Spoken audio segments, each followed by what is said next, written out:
Atteignons-nous notre salut en croyant dans la justice de Dieu? Hébreux 10, versets 1 à 18. En effet, la loi qui possède du nombre des biens à venir, et non l'exacte représentation des choses, ne peut jamais par les mêmes sacrifices qu'on offre perpétuellement chaque année amener les assistants à la perfection. Autrement n'aurait-on pas cessé de les offrir parce que ceux qui rendent ce culte étant une fois purifiés n'auraient plus eu aucune conscience de leurs péchés? Mais le souvenir des péchés est renouvelé chaque année par ces sacrifices, car il est impossible que le sang des taureaux et des boucs n'ôte les péchés. C'est pourquoi Christ entrant dans le monde dit « Tu n'as voulu ni sacrifice ni offrande, mais tu m'as formé un corps. Tu n'as agréé ni holocauste ni sacrifice pour le péché. Alors j'ai dit, voici, je viens. Dans le rouleau du livre, il est question de moi, pour faire, ô Dieu, ta volonté. Après avoir dit d'abord, tu n'as voulu ni agréé sacrifice ou offrande, ni holocauste ni sacrifice pour le péché qu'on offre selon la loi, il dit ensuite, voici, je viens pour faire ta volonté. Il abolit ainsi la première chose pour établir la seconde. C'est en vertu de cette volonté que nous sommes sanctifiés par l'offrande du corps de Jésus-Christ une fois pour toutes. Et tandis que tout sacrificateur fait chaque jour le sacrifice et offre souvent les mêmes services qui ne peuvent jamais ôter les péchés, lui, après avoir offert un seul sacrifice pour les péchés, s'est assis pour toujours à la droite de Dieu, attendant désormais que ses ennemis soient devenus son marchepied. Car par une seule offrande, il a amené à la perfection pour toujours ceux qui sont sanctifiés.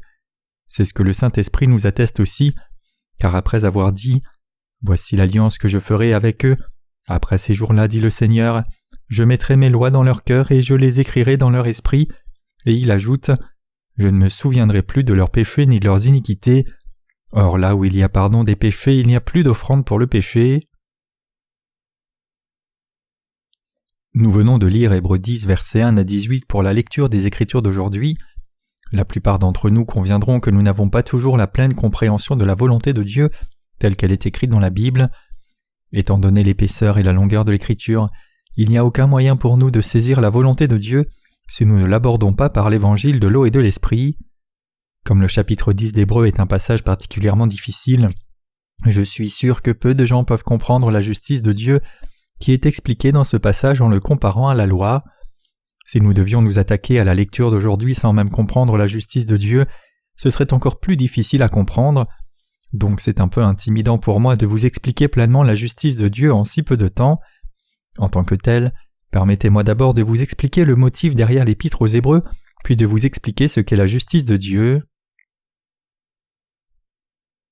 L'épître aux Hébreux est une lettre de nourriture spirituelle, écrite par le serviteur de Dieu au peuple de Dieu dispersé dans le monde. À peu près au moment où l'épître aux Hébreux a été écrite, Israël était gouverné par l'Empire romain comme sa colonie. Vers 70 après Jésus-Christ, l'empereur romain a envoyé le général Titus pour assiéger Jérusalem et la conquérir. Jérusalem était la capitale d'Israël à cette époque, et ses murs étaient construits avec d'immenses rochers. Les rochers utilisés pour ces murs étaient si énormes que certains d'entre eux mesuraient 2 mètres de haut et 6 à 10 mètres de long. Pourtant même de tels murs formidables n'étaient pas à la hauteur du général romain Titus, qui a commencé à jeter Israël en ruine, dans l'intention de le détruire complètement. À la suite de la chute d'Israël, nombre de ses habitants ont été vendus comme esclaves à l'étranger, tandis que d'autres ont fui partout où ils le pouvaient pour éviter l'esclavage. Parmi eux se trouvaient de nombreux chrétiens qui connaissaient et croyaient la justice de Jésus. En d'autres termes, l'Église primitive avait de nombreux saints juifs et ils étaient également dispersés partout dans le monde connu. Avec la destruction de Jérusalem, le peuple d'Israël a perdu son état et est parti vivre dans des pays étrangers. N'ayant pas de pays où retourner, ils n'avaient d'autre choix que de vivre dans les pays étrangers et de poursuivre leur vie de foi en tant qu'étrangers. Ainsi, il était très important pour le serviteur de Dieu de trouver un moyen de servir ses croyants, juifs, dans la justice de Jésus. Mais à l'époque, il n'était pas si facile pour les justes de rencontrer le serviteur de Dieu. Le système de transport à cette époque n'était évidemment pas comme il l'est maintenant, donc le serviteur de Dieu n'avait d'autre choix que de servir les saints en leur écrivant des lettres. Dans l'Ancien Testament, les gentils appelaient le peuple d'Israël hébreux. C'est parce que les Israélites étaient connus comme ceux qui ont traversé le fleuve. À l'époque de l'Église primitive, presque tous les chrétiens juifs croyaient en Jésus-Christ tout en conservant leur culte aux anges. Bien que les anges soient de simples créatures de Dieu, le peuple juif avait toujours tendance à les adorer comme s'ils étaient divins. Même parmi les juifs chrétiens, le culte des anges était encore assez répandu, causant beaucoup de problèmes à leur vie spirituelle de foi. Ainsi l'écrivain d'Hébreux a souligné dans le chapitre 1 à quel point les Israélites avaient tort d'adorer les anges. Hébreux 1 verset 14 dit « Ne sont-ils pas tous des esprits au service de Dieu envoyés pour exercer un ministère en faveur de ceux qui doivent hériter du salut ?» Comme cela, l'écrivain d'Hébreux a clairement expliqué aux saints juifs dispersés dans le monde que Jésus-Christ était beaucoup plus élevé que n'importe quel ange.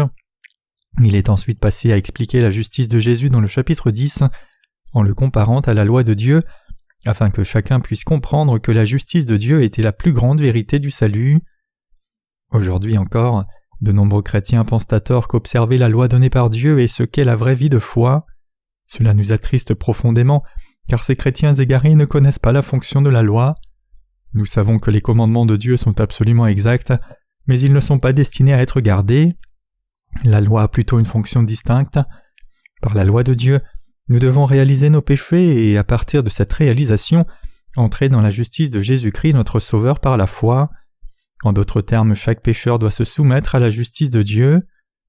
Loin d'essayer d'établir notre propre justice en observant la loi de Dieu, nous devons tous être lavés de nos péchés en croyant dans la justice de Dieu. Si nous échouons au contraire à le faire et essayons plutôt d'observer la loi par nous-mêmes, nous serons tous appelés des fous aux yeux de Dieu. Aujourd'hui, même parmi les chrétiens qui professent croire en Jésus comme leur sauveur, beaucoup trop de gens essayent de respecter la loi de Dieu sans même réaliser sa justice. Le problème le plus grave auquel est confronté le christianisme aujourd'hui est le fait que beaucoup de gens prétendent croire en Jésus alors même qu'ils ne font aucun effort pour comprendre la justice de Dieu. Hébreux 10 verset 1 dit « En effet, la loi qui possède du nombre des biens à venir et non l'exacte représentation des choses. » Pour être lavé de leurs péchés, le peuple de l'Ancien Testament devait offrir des sacrifices par le tabernacle selon les statuts de Dieu. Plus tard, pour effacer les péchés annuels du peuple d'Israël le jour des expiations, le souverain sacrificateur imposait ses 2 mains sur la tête d'une offrande sacrificielle, comme spécifié par Dieu, et lui transmettait ainsi les péchés des Israélites. Ce système sacrificiel de l'Ancien Testament, ainsi que tous les sacrifices offerts par les Israélites, préfigurait la venue de Jésus et sa justice. Le système sacrificiel du tabernacle décrit dans l'Ancien Testament était absolument indispensable pour que le peuple d'Israël obtienne la rémission de ses péchés quand il péchait contre Dieu. À l'époque de l'Ancien Testament, lorsque le jour des expiations arrivait, le souverain sacrificateur devait transmettre les péchés annuels du peuple d'Israël à l'offrande sacrificielle, spécifiée par Dieu, en posant les mains sur sa tête. Chaque fois que le souverain sacrificateur passait ses propres péchés sur la tête d'un animal sacrificiel, il devait imposer les mains sur la tête de la même manière. Au service du tabernacle, le souverain sacrificateur avait le devoir de passer les péchés des Israélites par l'imposition des mains. Les prêtres devaient également offrir un sacrifice juste au nom du peuple d'Israël, en mettant l'animal sacrificiel sur l'autel de l'Holocauste et en le brûlant avec le feu. Pour effacer les péchés des Israélites, les prêtres devaient également mettre du sang du sacrifice sur les cornes de l'autel de l'Holocauste et répandre le reste du sang sur le sol. C'était leur devoir sacerdotal de faire ces choses afin que leur peuple puisse être lavé de ses péchés. Chaque fois qu'un Israélite demandait la rémission de ses péchés, il devait offrir un animal sacrificiel à Dieu, et pour ce faire, le pécheur devait d'abord transmettre ses péchés à son animal sacrificiel, en imposant personnellement ses propres mains sur sa tête et en confessant ses péchés sur lui. La loi de Dieu et ses commandements ont été donnés dans l'Ancien Testament afin que son peuple réalise ses péchés. Par la loi, Dieu a dit au peuple d'Israël ce qu'il devait faire et ce qu'il ne pouvait pas faire. De la même manière, c'est par la loi que nous pouvons aussi réaliser nos péchés, mais maintenant, au lieu d'offrir un animal sacrificiel à Dieu comme les Israélites l'avaient fait, nous devons nous connaître et croire en l'évangile de l'eau et l'esprit qui est la justice de Dieu, afin d'être lavés de tous nos péchés et d'atteindre notre salut. Il y a beaucoup de chrétiens aujourd'hui prétendant mener une vie de foi alors qu'ils ne connaissent pas la justice de Dieu par l'évangile de l'eau et de l'esprit. La rémission des péchés pour la race humaine se trouve dans la justice de Dieu qui a été accomplie par le baptême que Jésus-Christ a reçu de Jean-Baptiste et le sang qu'il a versé à la croix. La vérité indispensable du salut, c'est que Jésus-Christ a lavé tous nos péchés avec le baptême qu'il a reçu de Jean-Baptiste et le sang qu'il a versé à la croix. La foi dans cette vérité est ce qui nous sauve. Malheureusement cependant, il n'y a pas beaucoup de gens qui savent que Jésus a lavé tous leurs péchés avec son baptême et son sang sur la croix. Même parmi nous, il y avait beaucoup de gens qui, en dépit de croire en Jésus comme leur sauveur, avaient vécu avec un cœur pécheur jusqu'à ce qu'ils apprennent et croient l'évangile de l'eau et l'esprit. Dieu est ravi d'utiliser les croyants dans l'évangile de l'eau et l'esprit comme ses instruments. Parce que Dieu aime tous les pécheurs, il nous a permis de nous sauver de tous les péchés. Quiconque veut offrir le sacrifice du lavage des péchés le peut par l'évangile de l'eau et de l'esprit dans l'Église de Dieu. Dieu nous a dit « Si vous voulez laver les péchés des gens en tant que prêtres du royaume des cieux, ils doivent les transmettre à Jésus-Christ, qui a accompli la justice de Dieu, en imposant la main sur sa tête par la foi, et puis enseignez-leur à croire au sang que Jésus-Christ a versé sur la croix et pourquoi il a versé ce sang. Dieu a promis aux Israélites à l'époque de l'Ancien Testament que s'ils offraient des offrandes pour le péché selon ses exigences, il laverait tous leurs péchés. Aujourd'hui, la rémission de nos péchés s'est produite exactement comme Dieu l'avait promis. Dieu nous a permis de réaliser, en comparant sa justice avec sa loi, que la justice de Jésus-Christ est l'achèvement de la loi. Nous pouvons voir dans la parole de Dieu quelle différence énorme notre foi dans la justice de Jésus-Christ fait avec la foi légaliste, et quelle foi est vraiment approuvée par Dieu. Lorsque nous nous posons de telles questions, Dieu nous a permis de réaliser clairement que notre foi dans l'évangile de l'eau et l'esprit est la bonne foi, et qu'elle est de loin supérieure à toute foi légaliste. La justice de Dieu est donc la vérité évangélique du salut, que Jésus-Christ a effacé tous nos péchés par son baptême et son sang. Nous pouvons maintenant voir que la loi de Dieu n'est plus qu'une ombre de l'évangile de la justice de Dieu. En d'autres termes, la loi donnée par Dieu est le tuteur qui nous guide vers Jésus-Christ. Par le système sacrificiel du tabernacle de l'Ancien Testament, le Seigneur a promis qu'il effacerait tous nos péchés une fois pour toutes avec l'évangile de l'eau et l'esprit. L'œuvre de salut accomplie par notre Seigneur a été l'accomplissement de cette promesse. Si vous et moi étions nés à l'époque de l'Ancien Testament, alors nous aurions également commis un péché contre Dieu et envers notre prochain, et nous aurions également dû passer nos péchés à une offrande sacrificielle établie par Dieu, en posant nos mains sur sa tête. Dieu avait fixé le jour des expiations pour le peuple d'Israël, afin que lorsque le souverain sacrificateur offrait un sacrifice juste en leur nom, quiconque croyait dans cette vérité puisse recevoir la rémission des péchés. Le jour des expiations, le souverain sacrificateur a dû transmettre les péchés annuels du peuple d'Israël à un animal sacrificiel vivant, puis mettre son sang sur l'autel des holocaustes et l'asperger sur le propitiatoire. Les animaux sacrificiels de l'Ancien Testament, tels que les moutons, les chèvres, les taureaux et les pigeons, étaient tous des ombres du corps de Jésus-Christ dans le Nouveau Testament. Dieu promettait dans l'Ancien Testament que Jésus-Christ viendrait sur cette terre et sauverait la race humaine de tous ses péchés une fois pour toutes par l'évangile de l'eau et de l'esprit. Par conséquent, alors que Dieu nous a donné la loi composée de ses commandements, parce qu'il savait que nous étions incapables de la respecter, il a préparé pour nous la justice de Jésus-Christ. En d'autres termes, Dieu le Père a décidé de nous sauver une fois pour toutes de nos péchés par la justice de Jésus-Christ. C'est pourquoi le Seigneur nous a montré le système sacrificiel du tabernacle avant de nous donner l'évangile de l'eau et de l'esprit comme une ombre du vrai évangile. Comme cela, avec la loi de Dieu, le Seigneur nous a permis de réaliser notre état de pécheur, et en même temps il nous a également donné le système sacrificiel juste, afin que nous puissions être lavés de nos péchés. Le Seigneur nous a donné l'évangile de l'eau et de l'esprit à nous tous. Avec sa parole, Dieu nous a promis qu'il renoncerait à tous nos péchés avec l'évangile de l'eau et de l'esprit. La vérité du salut nous est donnée à tous par la parole de promesse de Dieu. Chaque chrétien doit donc apprendre la justice de Dieu, la réaliser pleinement et y croire. Au temps de l'Ancien Testament, les prêtres devaient offrir chaque jour des sacrifices à Dieu au nom des pécheurs. Dans l'ère actuelle du Nouveau Testament, chacun doit recevoir la rémission des péchés en croyant dans l'évangile de l'eau et de l'esprit.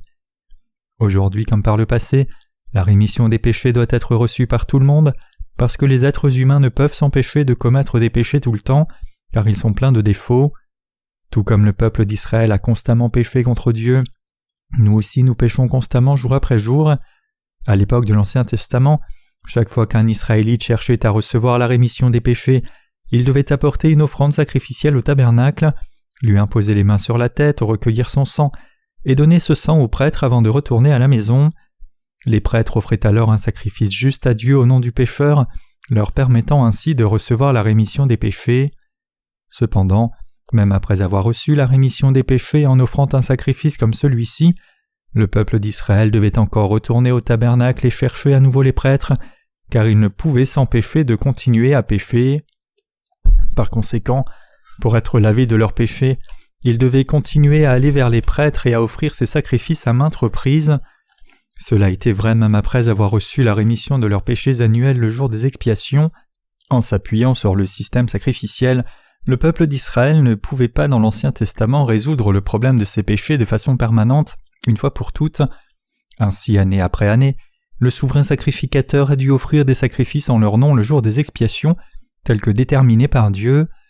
Une fois par an, le 10e jour du 7e mois, le souverain sacrificateur devait entrer dans le lieu très saint et offrir une offrande pour le péché à Dieu au nom de tout le peuple d'Israël. Il devait le faire année après année. En revanche, à l'ère du Nouveau Testament, quiconque croit dans la justice de Dieu peut recevoir la rémission éternelle des péchés une fois pour toutes, car Jésus-Christ lui-même est devenu notre propre propitiation éternelle, en étant baptisé par Jean-Baptiste, en répandant son sang sur la croix et en ressuscitant des morts. Mes chers croyants, même aujourd'hui tant de chrétiens professant croire en Jésus comme leur sauveur ne peuvent toujours pas être libérés de leurs péchés parce qu'ils pratiquent une vie religieuse selon leurs propres pensées, inconscients de l'évangile de l'eau et l'esprit donné par Dieu.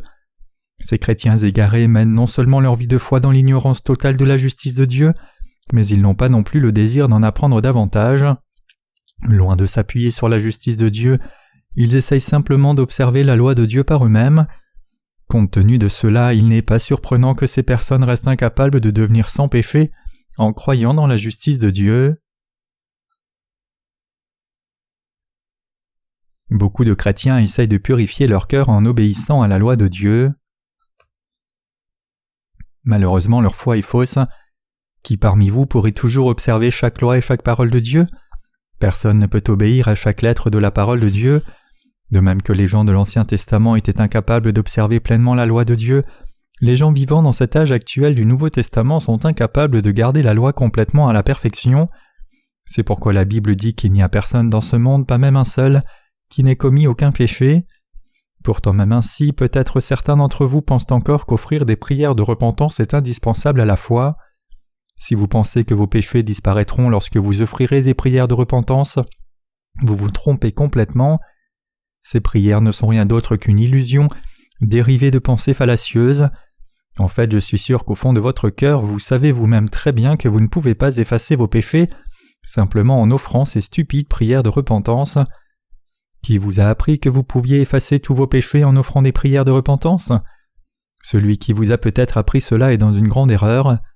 Vos péchés ne sont pas lavés en offrant de nombreuses prières de repentance. Au contraire, tous vos péchés sont purifiés lorsque vous comprenez et croyez la justice de Dieu. Les croyances religieuses que vous gardez maintenant ne peuvent jamais effacer vos péchés. Votre cœur ne peut être purifié que si vous croyez que le Seigneur a pris tous les péchés de l'humanité sur sa chair une fois pour toutes, en étant baptisé par Jean-Baptiste, et a porté la condamnation de tous ses péchés en étant crucifié à mort. Cela signifie que Dieu, qui nous a créés humains connaissant nos faiblesses, c'est avec cette connaissance qu'il a accompli l'évangile de l'eau et l'esprit et offre la rémission des péchés à ceux qui croient dans cet évangile. Dieu a promis clairement dans l'Ancien Testament qu'il effacerait tous nos péchés. Où trouve-t-on cette promesse ? On la trouve dans Jérémie 31, versets 31 à 34. « Voici les jours viennent, dit l'Éternel, où je ferai avec la maison d'Israël et la maison de Juda une alliance nouvelle, non comme l'alliance que je traitais avec leur père le jour où je les saisis par la main pour les faire sortir du pays d'Égypte, alliance qu'ils ont violée, quoique je fusse leur maître, dit l'Éternel. Mais voici l'alliance que je ferai avec la maison d'Israël. Après ces jours-là, dit l'Éternel, je mettrai ma loi au-dedans d'eux, je l'écrirai dans leur cœur, et je serai leur Dieu, ils seront mon peuple. Celui-ci n'enseignera plus son prochain ni celui-là son frère en disant « Connaissez l'Éternel », car tous me connaîtront depuis le plus petit jusqu'au plus grand, dit l'Éternel, car je pardonnerai leur iniquité et je ne me souviendrai plus de leurs péchés. La parole bénie de la nouvelle promesse que Dieu nous a dite dans l'Ancien Testament. Qu'est-ce que notre Seigneur nous a dit dans Jérémie 31:31 ? Il a dit « Je ferai une nouvelle alliance avec la maison d'Israël et avec la maison de Juda ». Quelle est donc cette nouvelle alliance que le Seigneur a conclue avec le peuple d'Israël et avec nous ? Cette nouvelle alliance est la parole d'évangile de l'eau et l'esprit que le Seigneur a accomplie à l'ère du Nouveau Testament. Parce que notre Seigneur a porté tous nos péchés de toute la race humaine une fois pour toutes par le baptême qu'il a reçu de Jean-Baptiste, et parce qu'il a versé son sang sur la croix pour nous, pour ceux qui croient dans cette justice de Dieu, Jésus ne se souvient plus de nos péchés. Aux yeux de Dieu, il n'y a même pas une seule personne qui ne commette pas de péché. Pourtant, malgré cela, d'innombrables chrétiens essayent d'être sauvés de tous leurs péchés en observant la loi de Dieu. Cela brise le cœur de Dieu. Ces chrétiens égarés mènent une vie légaliste de simple religion plutôt qu'une véritable vie de foi. Plus le temps passe, plus ils réalisent que par leur nature même, ils sont tout simplement incapables de respecter la loi de Dieu. Même s'ils prétendent croire dans la loi de Dieu, ils observent en fait seulement les rituels de la loi. Dans leur cœur, ils savent qu'ils ne peuvent pas garder la parole de Dieu. Nous aussi, nous avions mené une telle vie religieuse jusqu'à ce que nous arrivions à croire dans la justice de Dieu. Tout comme le peuple d'Israël et tant de chrétiens à cette époque et ce temps, nous avions également mis la loi sur le piédestal et l'avons adorée à la place de Dieu. Personne ne peut observer la loi à la perfection, mais Dieu nous a promis « Je vais purifier tous vos péchés une fois pour toutes et faire de vous mon peuple. Quels que soient vos actes et vos défauts, je laverai tous vos péchés et deviendrai votre Dieu. Je vous sauverai de tous vos péchés, et je vous ferai savoir dans votre cœur et votre esprit que je suis devenu votre Dieu. » Et Dieu a accompli cette promesse fidèlement avec sa justice. Avec quoi Dieu a-t-il alors accompli sa parole de promesse bénie ? Chaque bénédiction qui nous est donnée par Dieu est venue de l'évangile de l'eau et l'esprit qui constitue la justice du Seigneur. Dieu le Père avait planifié son œuvre juste de salut afin d'effacer tous les péchés de son peuple. Ce plan était que Dieu le Père envoie son propre Fils sur cette terre incarné dans la chair de l'homme, fasse que ce Fils endosse tous les péchés de l'humanité sur son corps de sacrifice, par le baptême qu'il a reçu de Jean-Baptiste, que ce Fils soit condamné pour les péchés sur la croix et ainsi sauve la race humaine tout entière de chaque péché.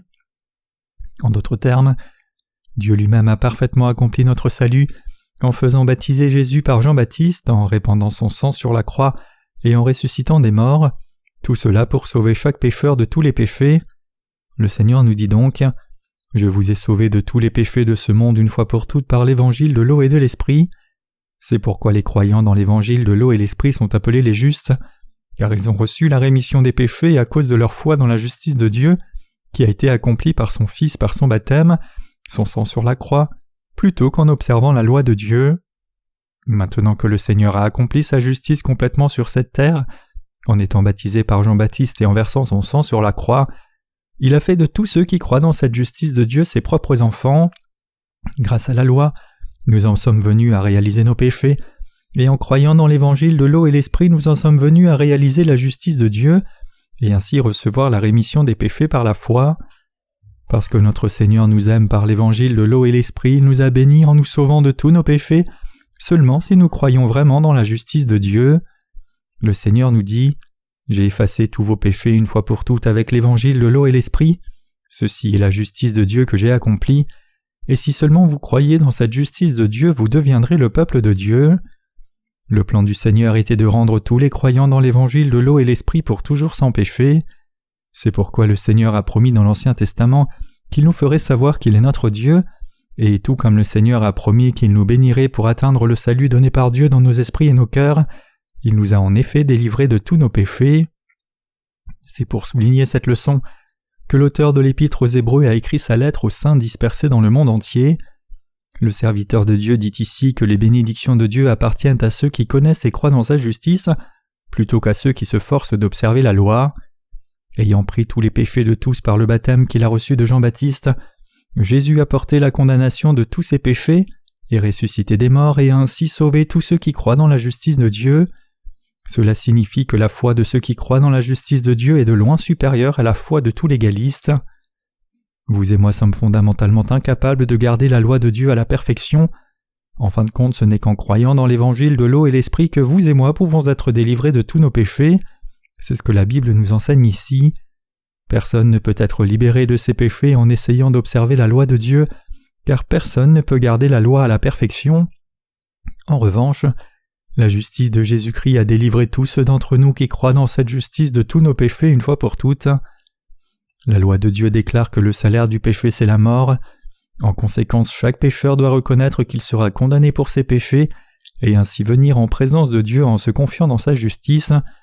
C'est pourquoi Jésus a accompli la justice de Dieu en étant baptisé par Jean-Baptiste et en versant son sang sur la croix, afin qu'il puisse apporter le vrai salut à chaque pécheur. Et c'est pourquoi la justice de Jésus-Christ est la bonne nouvelle qui nous apporte le vrai salut à nous tous qui croyons dans la justice de Dieu.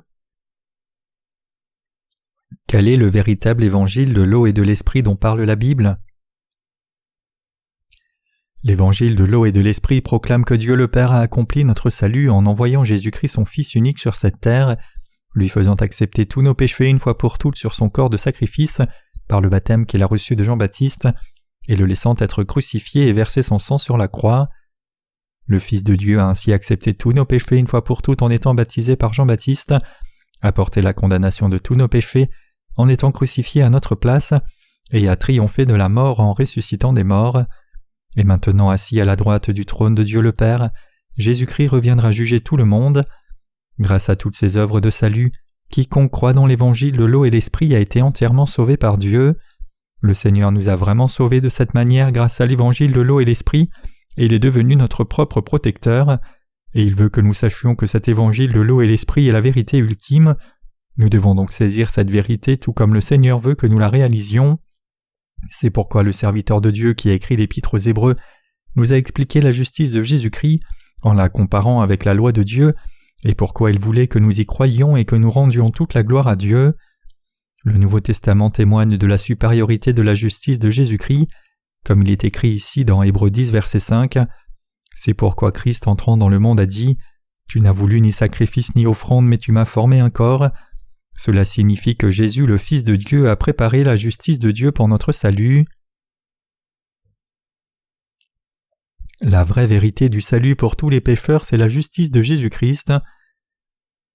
Le nom de Jésus-Christ désigne ses fonctions. Alors que le nom Jésus signifie le Sauveur, le nom Christ signifie loin. Cela implique que Jésus-Christ est venu sur cette terre pour remplir 3 fonctions de roi, de grand prêtre et de prophète, car ces fonctions exigeaient l'onction dans l'Ancien Testament. Pour remplir ces fonctions, le Christ devait venir sur cette terre, s'incarner dans la chair de l'homme et accomplir son œuvre de salut en tant que souverain sacrificateur du ciel, notre juge et notre prophète. Parce que Jésus-Christ est le Créateur qui a fait tout l'univers, il est le roi des rois, le roi de justice, qui juge toute injustice. Deuxièmement, en tant que souverain sacrificateur du royaume des cieux, Jésus-Christ est le sauveur de tous les pécheurs.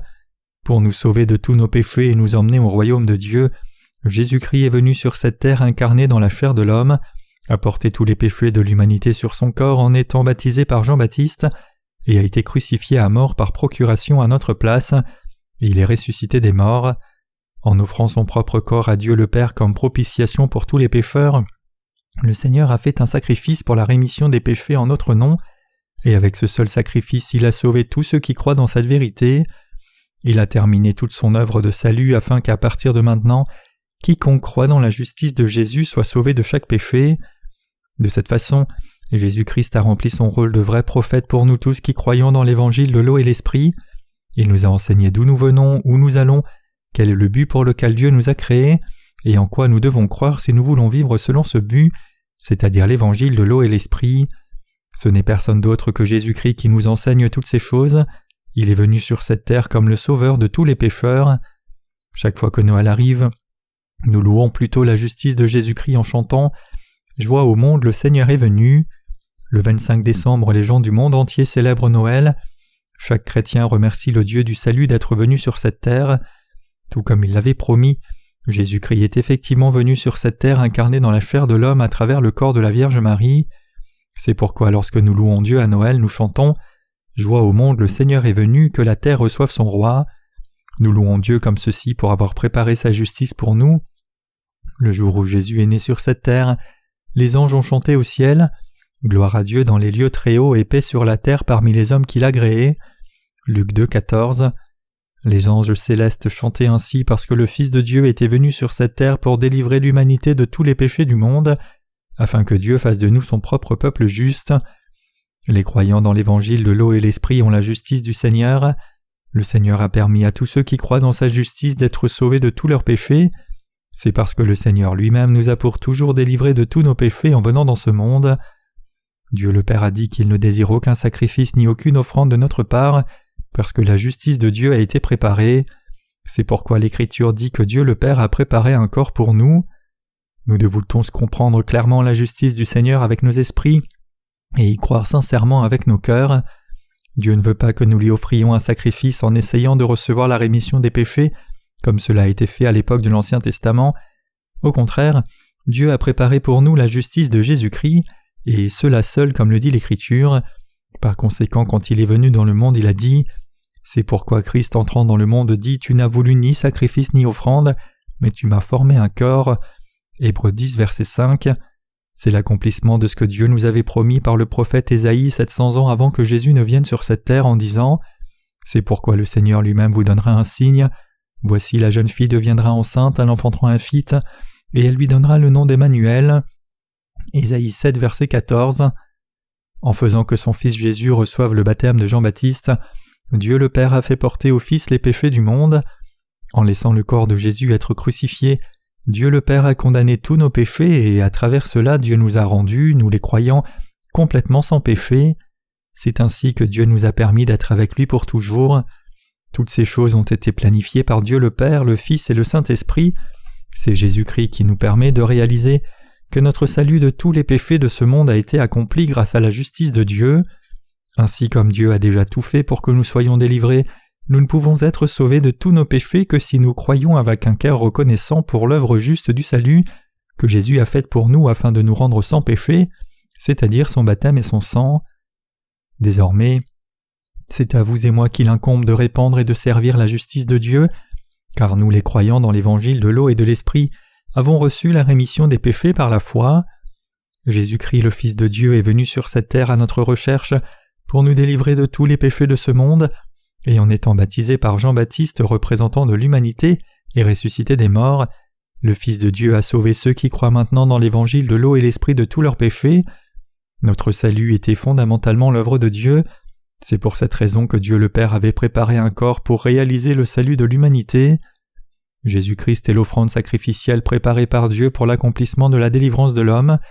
C'est pour accomplir cette œuvre juste de Dieu que Jésus-Christ a été baptisé par Jean-Baptiste et crucifié à mort sur cette terre. C'est pourquoi Dieu le Père a dit de son Fils « Celui-ci est mon Fils bien-aimé en qui j'ai mis toute mon affection. » Matthieu 3, verset 17. Le Seigneur a délivré les croyants dans l'évangile de l'eau et l'esprit de tous leurs péchés. C'est pourquoi Dieu a dit qu'il avait préparé un corps sacrificiel pour notre salut. L'offrande sacrificielle préparée par Dieu le Père pour effacer vos péchés et les miens n'est autre que le corps de Jésus comme il est écrit. Puis il a dit « Voici je viens pour faire ta volonté ». Il abolit ainsi la première chose pour établir la seconde. C'est en vertu de cette volonté que nous sommes sanctifiés par l'offrande du corps de Jésus-Christ une fois pour toutes. Hébreux 10, versets 9 à 10. Pendant l'âge de l'Ancien Testament, chaque fois que le peuple d'Israël péchait, ils cherchaient à recevoir la rémission de leurs péchés en apportant au tabernacle l'un des animaux sacrificiels comme spécifié par Dieu, en passant leurs péchés à cet animal, en imposant leurs mains sur sa tête, et l'offrant à Dieu comme un holocauste. Cependant, la rémission des péchés ainsi obtenue n'était que temporaire, car lorsqu'ils péchaient de nouveau, ils devaient sacrifier une autre offrande. Selon la loi, personne ne pouvait recevoir la rémission éternelle des péchés, tout comme il est écrit dans le passage des Écritures d'aujourd'hui. En effet, la loi qui possède du nombre des choses, des biens à venir, et non l'exacte représentation, ne peut jamais par les mêmes sacrifices qu'on offre perpétuellement chaque année amener les assistants à la perfection. Hébreux 10, verset 1. Par la loi de Dieu, il nous était impossible de devenir complètement sans péché. C'est pourquoi Dieu a cherché à enlever le premier afin qu'il puisse établir le second, et c'est pourquoi Jésus-Christ est venu sur cette terre tout comme il a dit « Alors j'ai dit, voici je viens, dans le rouleau du livre il est question de moi, pour faire ô Dieu ta volonté. » Hébreux 10, verset 7. Comme c'est écrit ici, Jésus est venu sur cette terre pour faire la volonté de Dieu le Père. Mais quelle est exactement cette volonté ? C'est sauver la race humaine de tous ses péchés par la justice de Jésus-Christ, comme le dit Jean 3, verset 16. Car Dieu a tant aimé le monde qu'il a donné son Fils unique, afin que quiconque croit en lui ne périsse point mais qu'il ait la vie éternelle. Voilà juste à quel point Dieu aime tout un chacun dans ce monde. Peu importe qui, grand, petit, riche, pauvre, jeune et vieux, Dieu a aimé tellement tous les êtres humains qu'il a porté tous leurs péchés par son baptême et les a effacés. Dieu a dit dans Genèse 1, verset 26, « Faisons l'homme à notre image selon notre ressemblance ». Ce passage nous montre clairement que lorsque Dieu a fait l'homme, il ne l'a pas fait sans raison, mais avec un but particulier en tête.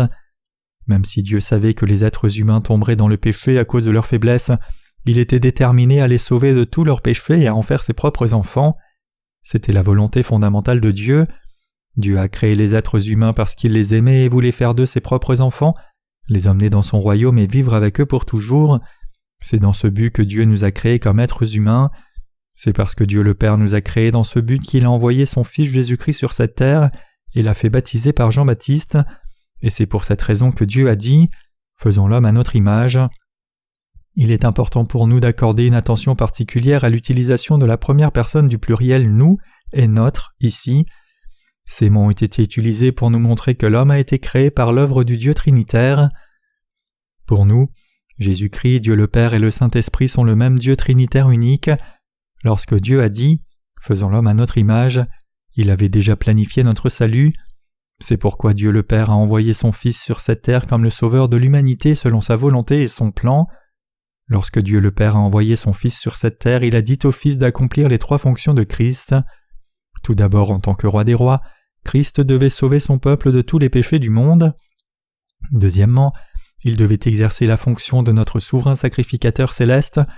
Et pour y parvenir, Dieu le Père a dit à son Fils d'accepter tous les péchés de ce monde sur son corps de sacrifice et d'être crucifié à mort.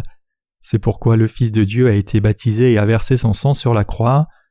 De la sorte, comme le Fils de Dieu a payé le salaire de tous les péchés de ce monde à juste titre, il fit un sacrifice éternel à Dieu le Père en notre nom et sauva ceux d'entre nous qui croyons en lui.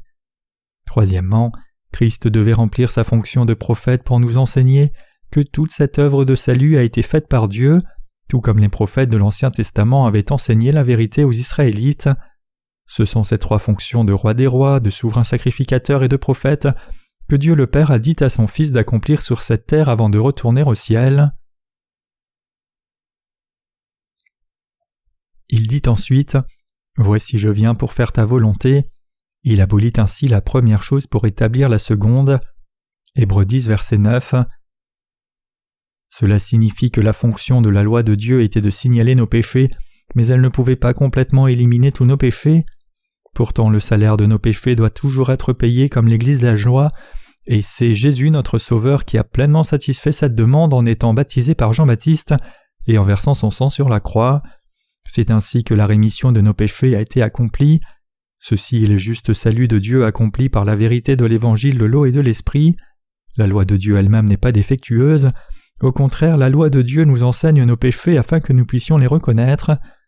La loi nous donne une série de commandements pour prescrire et proscrire certains comportements, tels que ne pas commettre de meurtre, ne pas commettre d'adultère, ne voler personne, etc. Y a-t-il quelque chose de mal dans ces statuts de Dieu ? Non, bien sûr que non. La loi nous ordonne de faire de bonnes choses au lieu de mauvaises choses. Bien que cette loi de Dieu ne soit pas quelque chose que nous les humains soyons capables d'observer parfaitement, Jésus est plus que capable de répondre à toutes ces exigences, car il est Dieu lui-même. Et selon la demande de la loi pour que le salaire du péché soit payé, Christ a porté tous nos péchés sur son corps en étant baptisé puis est mort à la croix, répondant ainsi à cette demande de la loi. Par conséquent, lorsque la Bible dit ici que Dieu enlève la première, la loi, cela ne signifie pas que Dieu abolit sa loi, mais plutôt cela signifie l'accomplissement du juste jugement du péché exigé par la loi. En d'autres termes, en effaçant tous nos péchés par l'évangile de l'eau et l'esprit, le Seigneur a satisfait à toutes les exigences de la loi, et donc nous ne sommes plus confrontés à aucune condamnation du péché. De cette façon, Dieu a parfaitement accompli son œuvre juste de nous sauver de tous nos péchés, comme il est écrit dans Hébreux 10, versets 10 à 14. C'est en vertu de cette volonté que nous sommes sanctifiés par l'offrande du corps de Jésus-Christ une fois pour toutes. Et tandis que tout sacrificateur fait chaque jour le sacrifice et offre souvent les mêmes services qui ne peuvent jamais ôter les péchés, lui, après avoir offert un seul sacrifice pour les péchés, s'est assis pour toujours à la droite de Dieu, attendant désormais que ses ennemis soient devenus son marchepied, car par une seule offrande il a amené à la perfection pour toujours ceux qui sont sanctifiés. Mes chers croyants, qui a créé cet univers? C'est Dieu le Père, le Fils et le Saint-Esprit. Pour effacer tous les péchés de l'humanité, Jésus-Christ a offert un sacrifice éternel avec son propre corps, en étant baptisé par Jean-Baptiste et en versant son sang sur la croix. Dieu dit que la foi de ceux qui essayent de recevoir la rémission des péchés en observant sa loi est fondamentalement différente de la foi de ceux qui croient dans l'évangile de l'eau et de l'esprit. Nous avons lavé tous nos péchés et sommes devenus les propres enfants de Dieu en croyant de tout cœur que Jésus est venu sur cette terre par le corps de la Vierge Marie, a accepté tous nos péchés en étant baptisé par Jean-Baptiste, est mort sur la croix et ressuscité des morts, nous sauvant ainsi tous. Et notre foi en tant que croyants sauvés dans l'évangile de l'eau et l'esprit est fondamentalement différente de la foi de ceux qui essayent de laver leurs péchés tous les jours en offrant leur propre prière de repentance, bien qu'ils professent croire en Jésus. Il y a une énorme différence de foi entre ces chrétiens légalistes et les croyants dans l'évangile de l'eau et de l'esprit. Quelle foi donc Dieu approuve-t-il? C'est la foi des croyants dans l'évangile de l'eau et l'esprit. À cause de cette vérité, nous croyons que la justice de Jésus qui est venue par l'évangile de l'eau et l'esprit constitue notre salut. En revanche, de nombreux chrétiens s'appuient de nos jours sur leurs propres œuvres, comme le prédit la loi. Même si d'innombrables personnes professent aujourd'hui croire en Jésus, beaucoup d'entre elles ne connaissent ni ne croient la justice de Jésus, et pire encore, elles essayent d'effacer leurs péchés en rejetant la justice de Dieu. Il est catégoriquement mauvais pour quiconque d'essayer d'obtenir la purification des péchés simplement en observant la loi de Dieu. Ces personnes cherchent à effacer leurs péchés en offrant continuellement de nombreuses prières de repentance. Ces personnes doivent se rendre compte dès que possible qu'elles ne peuvent pas observer la loi peu importe leurs efforts. Quel que soit l'effort qu'ils y mettent, ils découvriront finalement qu'ils sont trop faibles pour observer la loi de Dieu à la perfection. Même s'ils parviennent à observer la loi pendant un court moment, tôt ou tard il leur sera impossible de toujours respecter la loi. Par conséquent, toutes ces personnes doivent plutôt croire dans la justice de Dieu, se rendant compte que personne ne peut garder sa parole de loi à la perfection. Ils doivent réaliser que la loi donnée par Dieu est là pour qu'ils réalisent et reconnaissent leurs péchés. Pourtant, malgré cela, de nombreux chrétiens essayent toujours désespérément de respecter la loi, car ils pensent qu'ils doivent l'observer à la lettre. C'est pourquoi ils sont incapables de découvrir la justice de Dieu. En soi, essayer d'obéir à la loi de Dieu n'est pas une mauvaise chose, en fait c'est quelque chose de louable. Cependant, en s'appuyant sur ses propres œuvres ainsi, personne ne peut avoir une foi approuvée par Dieu. De tels chrétiens égarés disent à Dieu « Seigneur, n'ai-je pas essayé si dur de vivre vertueusement ? Vous devriez au moins me faire crédit de ma bonne intention. » Ces gens, mes chers croyants, mènent une vie de foi légaliste et donc leur foi est complètement fausse. Quel genre de foi Dieu attend-il de nous? La foi que Dieu attend de nous est la foi dans l'évangile de l'eau et l'esprit qui constitue la justice de Dieu. La foi que Dieu le Père veut que nous ayons est celle qui croit que Dieu le Père a envoyé son Fils dans ce monde afin d'effacer tous nos péchés. Il veut que nous croyions qu'il a fait que son Fils reçoive le baptême de Jean-Baptiste pour accepter tous nos péchés, et il veut que nous croyions qu'en étant ainsi baptisés par Jean-Baptiste, son Fils a accepté tous nos péchés une fois pour toutes. Dieu nous dit « Mon Fils a accepté tous les péchés de l'humanité par son baptême, et il a été crucifié à mort à votre place pour payer le salaire de vos péchés, et ressuscité des morts, mon Fils est devenu votre sauveur. En étant baptisé par Jean-Baptiste et en mourant sur la croix, mon Fils a fait un sacrifice éternel pour vous. À travers sa seule vie dans ce monde, il a effacé tous vos péchés une fois pour toutes, et il a fait de tous ceux qui croient en cela mon propre enfant. Il vous a accordé la miséricorde du salut par l'évangile de l'eau et l'esprit. Je veux que vous vous en rendiez compte et que vous y croyiez. Voilà, mes chers croyants, la foi que Dieu exige de nous. Dieu nous dit de croire dans l'évangile de l'eau et l'esprit avec nos cœurs, de recevoir la rémission des péchés et de revenir à lui.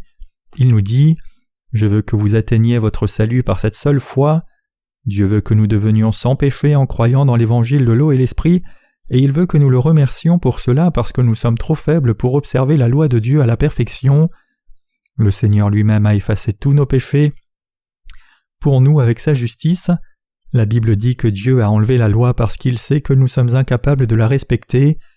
Le salut de l'humanité ne peut donc pas être atteint simplement en s'appuyant sur la première loi, et c'est pourquoi Dieu lui-même a obtenu notre salut des péchés par sa propre justice en établissant la seconde.